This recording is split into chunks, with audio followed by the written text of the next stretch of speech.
Hello बच्चों, आज बच्चों हम शेयर कैपिटल चैप्टर की कुछ इलस्ट्रेशन देखने वाले हैं। देखते हैं बच्चों ये इलस्ट्रेशन हमसे क्या पूछता है।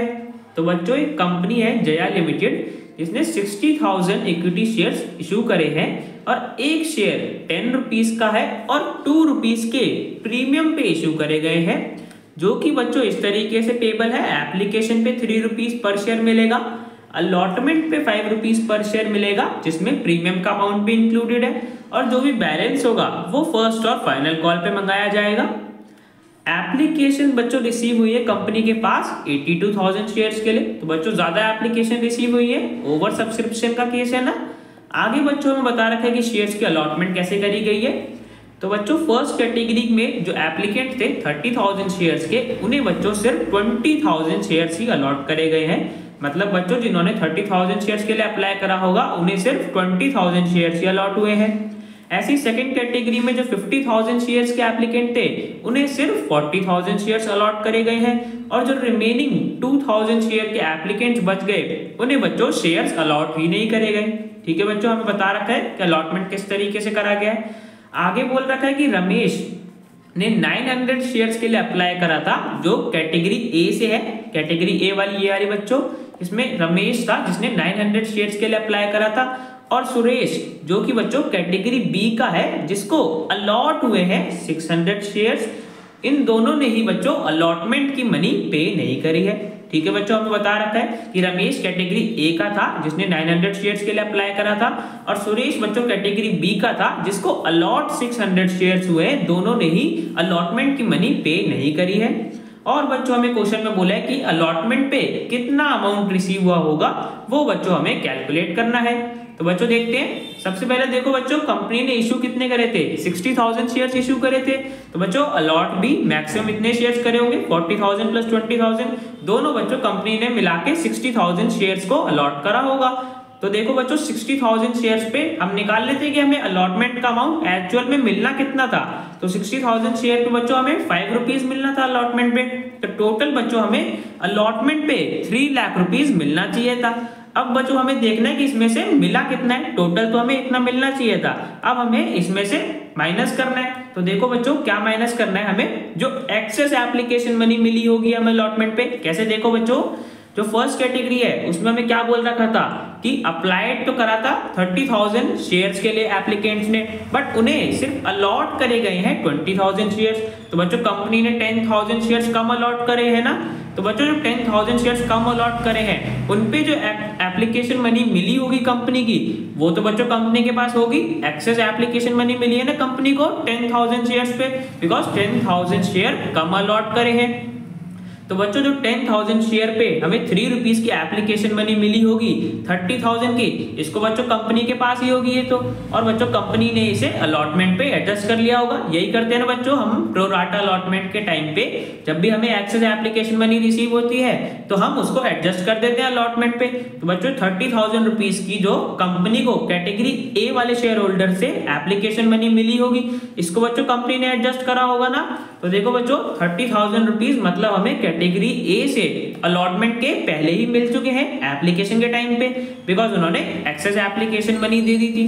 ठीक है बच्चों, इसी तरीके से हम कैटेगरी बी का देख लेते हैं। तो देखो बच्चों कैटेगरी बी में कितने शेयर्स के लिए अप्लाई करा गया था? 50,000, बट उन्हें अलॉट कितने हुए हैं? सिर्फ 40,000। तो बच्चों कंपनी ने यहाँ पे भी 10,000 शेयर्स कम अलॉट करे हैं। तो सेम बच्चों यहाँ पे भी कंपनी के पास 10,000 शेयर पे एक्सेस एप्लीकेशन मनी होगी ना।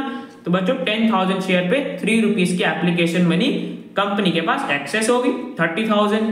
तो देखो बच्चों हमारे पास 3 कैटेगरी के शेयर होल्डर्स थे, जिसमें हमने देख लिया कि फर्स्ट और सेकंड कैटेगरी में हमारे पास एक्सेस एप्लीकेशन मनी थी 10,000 शेयर्स की दोनों कैटेगरीज में, और थर्ड कैटेगरी में तो बच्चों शेयर्स अलॉट ही नहीं करे, तो एक्सेस एप्लीकेशन मनी यहाँ पे तो होगी नहीं।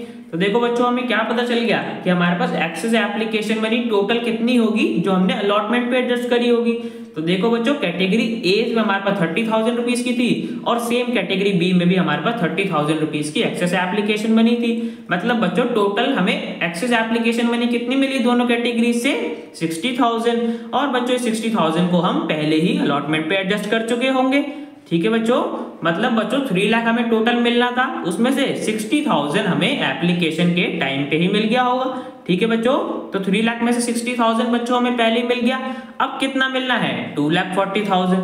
तो बच्चों 2,40,000 में से देख लेते हैं उसमें से अब हमें कितना अमाउंट मिला होगा।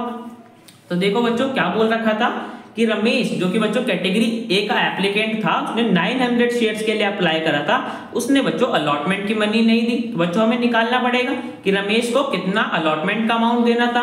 अब देखो बच्चों क्या बता रखा है कि रमेश ने अप्लाई तो 900 शेयर्स के लिए करा था और वो कैटेगरी ए को बिलोंग करता है, बट बच्चों हमें ये तो पता ही नहीं कि रमेश को कितने शेयर्स अलॉट करे गए थे।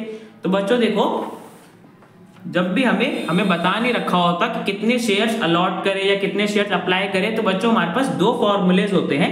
पहला फॉर्मूला बच्चों हम तब यूज करते हैं जब हमें क्वेश्चन में दे रखा होता है कि शेयर होल्डर को कितने शेयर अलॉट करे गए हैं। दूसरा फॉर्मूला बच्चों हम तब यूज करते हैं जब हमें क्वेश्चन में दे रखा होता है कितने शेयर होल्डर को कितने शेयर अप्लाई करे थे शेयर होल्डर ने। ठीक है बच्चों, तो यहाँ पे देखो बच्चों हमारे पास कौन सा केस है, हमें क्या दे रखा है कि रमेश ने 900 शेयर्स के लिए अप्लाई करा है। तो बच्चों हमारे यहाँ पे सेकंड फॉर्मूला यूज होगा ना। सेकंड फॉर्मूले अभी मैं बताया कि सेकंड फॉर्मूले में क्या होता है, हमें क्वेश्चन में दे रखा होता है कि शेयर होल्डर ने कितने शेयर के लिए अप्लाई करा था। जैसे कि हमें क्वेश्चन में दे रखा है कि रमेश ने 900 शेयर्स के लिए अप्लाई करा था। तो देखो बच्चों फॉर्मूले में क्या होता है, हम जितने भी उस कैटेगरी में शेयर्स टोटल अलॉट करे होते हैं उसको बच्चों डिवाइड करते हैं उस कैटेगरी में जितनी भी एप्लीकेशंस आई होती है। देखो बच्चों क्या होता है, जितने भी टोटल शेयर्स अलॉट करें उस कैटेगरी में हमें उसे डिवाइड करना है जितने भी टोटल शेयर की एप्लीकेशन आई थी उस कैटेगरी में, और मल्टीप्लाई करना है जितने भी शेयर्स के लिए अप्लाई करा था उस शेयर होल्डर ने। ठीक है बच्चों, अपने क्वेश्चन पे चलते हैं फिर देखते हैं बच्चों। तो देखो बच्चों मैंने क्या बताया कि हमें जो जितने भी शेयर अलॉट करे गए हैं उन्हें हमें डिवाइड करना है जितने भी शेयर की एप्लीकेशन आई थी उस कैटेगरी में। तो यहाँ पे देखो बच्चों शेयर्स अलॉट कितने करे थे हमने कैटेगरी ए में 20,000 और अप्लाइड कितने होते 30,000। तो बच्चों 20,000 को हमें डिवाइड करना है 30,000 से और मल्टीप्लाई करना है रमेश ने जितने शेयर्स के लिए अप्लाई करा था। तो बच्चों रमेश ने 900 शेयर्स के लिए अप्लाई करा था। तो बच्चों हमें यहाँ से पता चल गया कि रमेश को कितने शेयर्स अलॉट हुए होंगे 600 शेयर्स। ठीक है बच्चों, तो हमें पता चल गया कि बच्चों देखो रमेश ने अप्लाई तो 900 शेयर्स के लिए करा था, बट प्रो राटा अलॉटमेंट के चलते उसको सिर्फ 600 शेयर्स ही अलॉट हुए हैं। ठीक है बच्चों, अब हम देख सकते हैं कि अलॉटमेंट पे रमेश को कितना अमाउंट देना था। तो देखो बच्चों 900 शेयर्स के लिए अप्लाई करा था और उसे 600 शेयर्स अलॉट हुए। तो यहाँ पे बच्चों कंपनी ने उसे 300 शेयर्स कम अलॉट करे हैं ना। तो बच्चों जो 300 शेयर्स कम अलॉट करे हैं उन पे एप्लीकेशन मनी तो कंपनी के पास होगी, बिकॉज रमेश ने तो 900 शेयर्स के लिए अप्लाई करा था। तो बच्चों जो एक्सेस एप्लीकेशन मनी होगी वो बच्चों हमने अलॉटमेंट में पहले ही एडजस्ट कर ली थी ना। हमने देखा था यहाँ पे कि 30,000 पहले ही हम एडजस्ट कर चुके हैं। तो देखो बच्चों हमें रमेश से कितनी एक्सेस एप्लीकेशन मनी मिली होगी, हमने उसे 300 शेयर्स कम अलॉट करे हैं तो उस पे 3 रुपीज पर शेयर, मतलब टोटल बच्चों हमें रमेश से 900 रुपीज की एप्लीकेशन मनी एक्सेस मिली होगी जिसको बच्चों हमने अलॉटमेंट पे एडजस्ट कर लिया होगा। ठीक है बच्चों, तो देखो बच्चों रमेश को कितने शेयर्स अलॉट करे गए थे 600। अब 600 पे अलॉटमेंट पे हमें कितना मिलना था रमेश से 5 रुपीज पर शेयर। तो टोटल बच्चों हमें रमेश से 3000 रुपीज अलॉटमेंट पे मिलने चाहिए थे। अब उसमें से देखो बच्चों 900 रुपीज तो मैंने बताया पहले ही हमें एक्सेस एप्लीकेशन में नहीं मिल चुकी थी जिसको हम एडजस्ट कर चुके थे। तो देखो बच्चों 3000 टोटल मिलने थे, उसमें से 900 हमें एप्लीकेशन के टाइम पे पहले ही मिल गए। तो बच्चों रमेश ने कितना पे नहीं करा होगा 2100।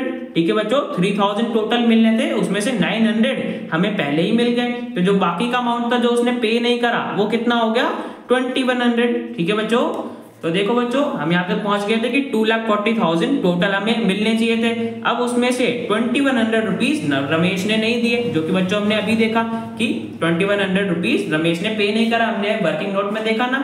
तो बच्चों रमेश का हो गया। अब बच्चों में देखना है कि सुरेश को कितना अमाउंट पे करना था जो कि उसने नहीं करा। तो देखो बच्चों सुरेश के लिए क्या बोल रखा था कि सुरेश बच्चों कैटेगरी बी को बिलोंग करता है, इस वाली कैटेगरी को, और उसको 600 शेयर्स अलॉट करे गए थे। उसने बच्चों अलॉटमेंट की मनी नहीं दी। तो देखो बच्चों यहाँ पे हमारा कौन सा फॉर्मूला अप्लाई होगा फर्स्ट वाला, बिकॉज यहाँ पे हमें क्वेश्चन में क्या दे रखा है कि कितने शेयर्स अलॉट हुए थे एप्लीकेंट को।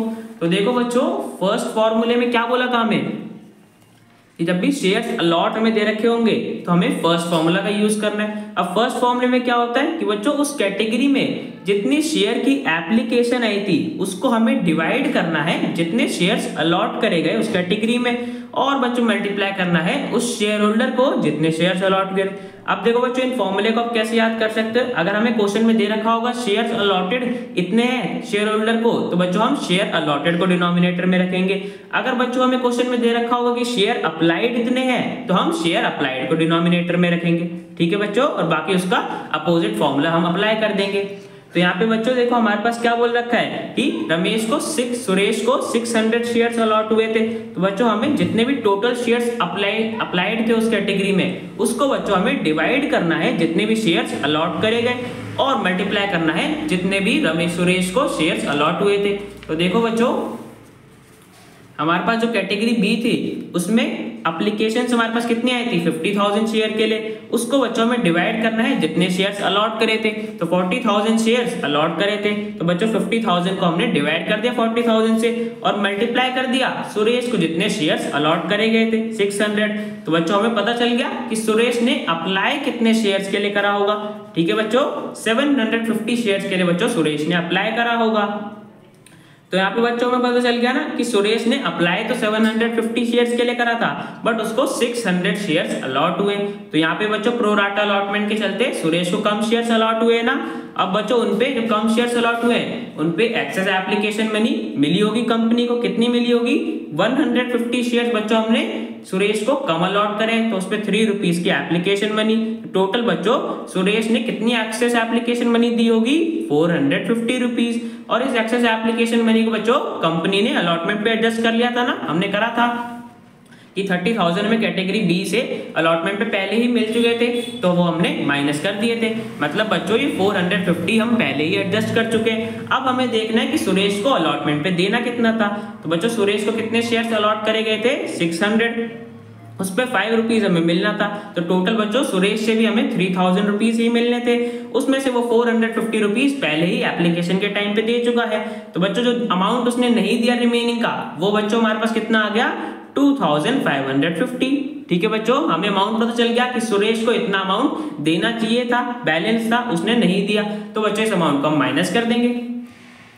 तो बच्चों सुरेश का भी पता चल गया, हमें रमेश का भी पता चल गया। हमने देख लिया कि 2,40,000 हमें टोटल मिलना चाहिए था, उसमें से इन दोनों शेयर होल्डर्स ने इतना अमाउंट नहीं दिया। इन दोनों को बच्चों माइनस कर देंगे तो हमारे पास आ जाएगा कि बच्चों जो रिमेनिंग अलॉटमेंट पे अमाउंट हमें कितना मिला होगा 2,35,350। ठीक है बच्चों हमें क्वेश्चन में यही निकालना था कि अलॉटमेंट पे कितना अमाउंट रिसीव हुआ है। तो बच्चों क्वेश्चन हमारा कंप्लीट हो गया। अब बच्चों मिलते हैं नेक्स्ट वीडियो।